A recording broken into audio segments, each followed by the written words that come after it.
My name is Stephen Goakes and I'm the Managing Director of Natgen. I'm here to talk to you today about our Natgen Development Trust UN25, which is office warehouse park located on the southern side of Brisbane in a suburb called Slacks Creek. Now, Slacks Creek is a well-known suburb for people from Brisbane because it has the M1 motorway from Brisbane to the Gold Coast running straight through it, and it's an area where you would go to buy a new car or notably go to IKEA. It's one of the spots where IKEA has chosen to have one of its national stores. Also, it's a sort of small industrial sort of area, so you'll find small light industry type uses.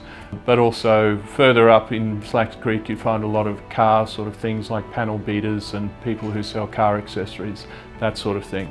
So it's a very well established area which was first subdivided in the early 1970s, and on that basis it's been a mainstay of industrial Brisbane for quite a long time. This site that we've got, which is on Westaway Street and Rowland Street in Slacks Creek, is an infill site which has basically been used as a storage yard for the last 50 years, I guess.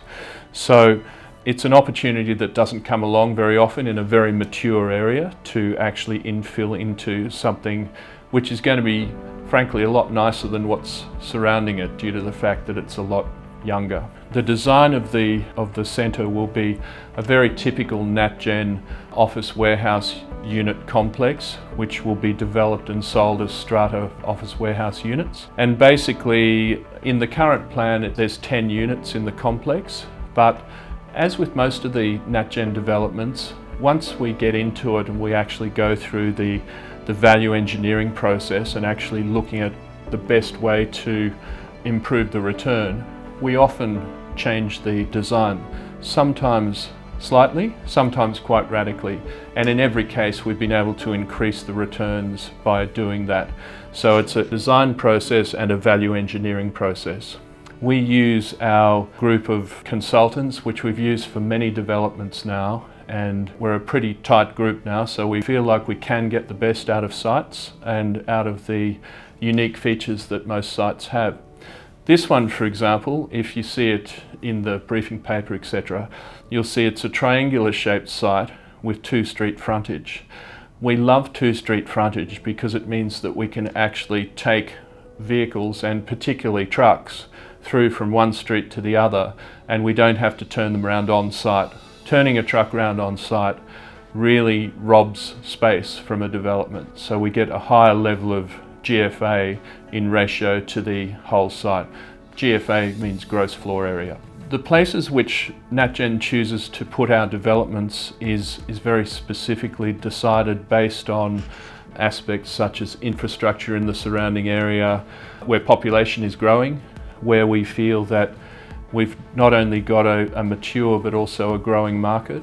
We also look at the economic activity in that sort of sphere, and also where we're going to be able to demonstrate long-term value and growth. So, for example, in Slacks Creek, which is, as I said, in the southern suburbs of Brisbane along the M1 corridor, we've got the ability to leverage off, like everything, the Olympic Games in 2032, which will have a lot of activity between Brisbane and the Gold Coast in particular.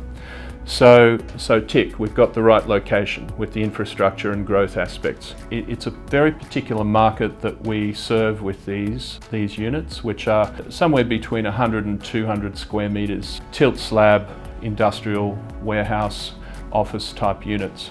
And our typical buyer is either investors or owner-occupiers.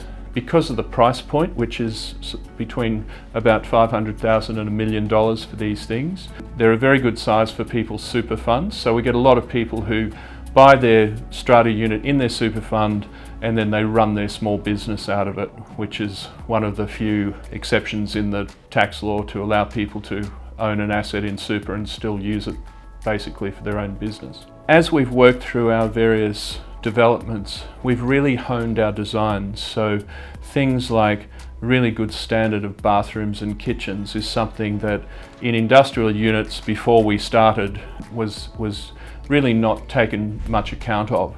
Now we get people who've been buying our developments in Coomera and Ormo, etc., looking at the standard of what we're producing and thinking, actually this is really livable. People will like to come to work here, and the modern facilities give a modern feel to these things, what are essentially an industrial asset. Again, we also make sure we've got plenty of light. That's another thing that we've learned over time, is that the more windows you can put, even in an industrial complex, the better it is. The previous Natgen development trusts of a similar vein, the office warehouse style, have included our UC19 trust, which was completed in 2020 and provided above forecast returns.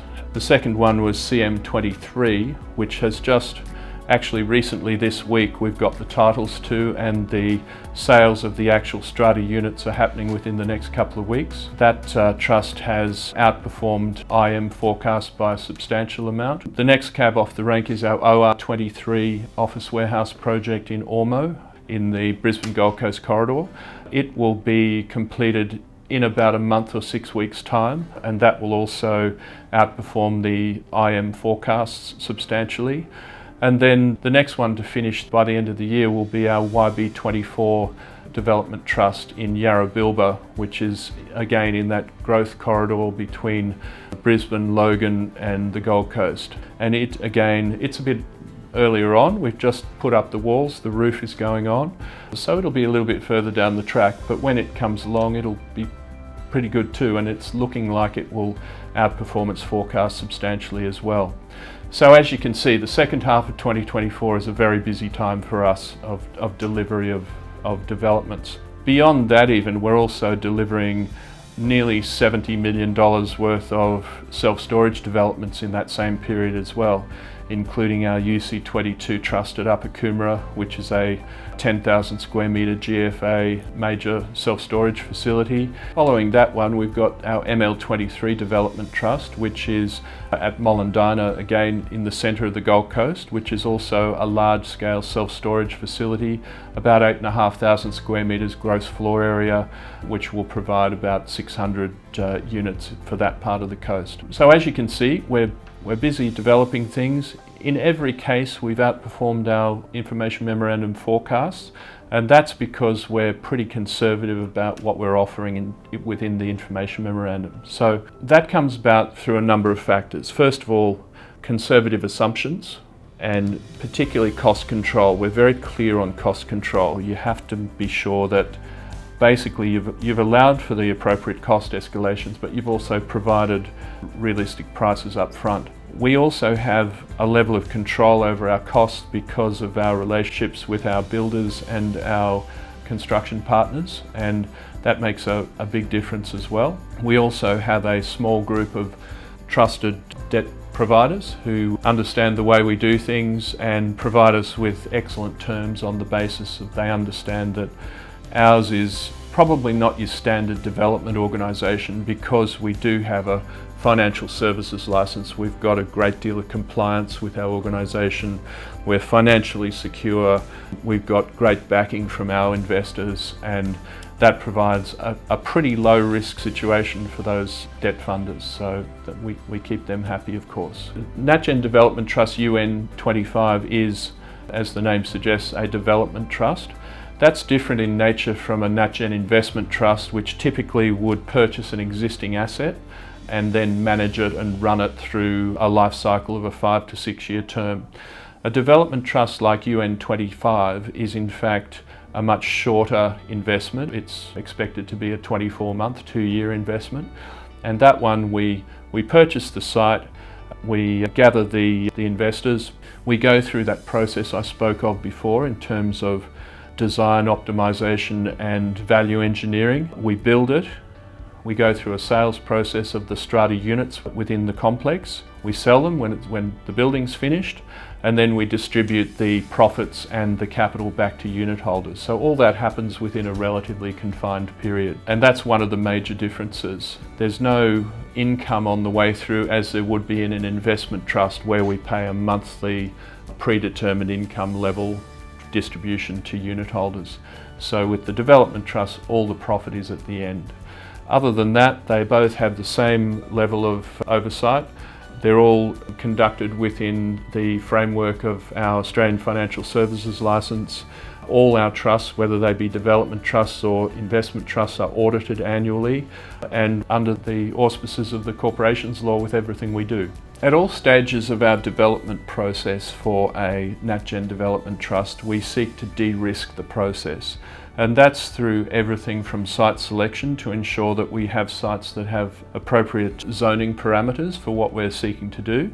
In the case of UN25, that means that the zoning actually allows for the permitted use of what we're actually doing here. There are a number of council applications that are required for various codes, like plumbing and structural codes and this sort of thing, but the actual use is effectively an as-of-right use on the site, so that de-risks the town planning process. Beyond that, we also, because of our funding structure and the fact that we keep our debt levels fairly low, we de-risk funding table. We make sure we've got adequate equity within the fund, and we also make sure that our debt is required over a relatively compressed time. So actually we're not very sensitive to the interest rate that we pay on construction debt because it's not out for very long. So we look for providers that can provide us with flexible terms and understand our way of doing things rather than looking for the very, very lowest rate.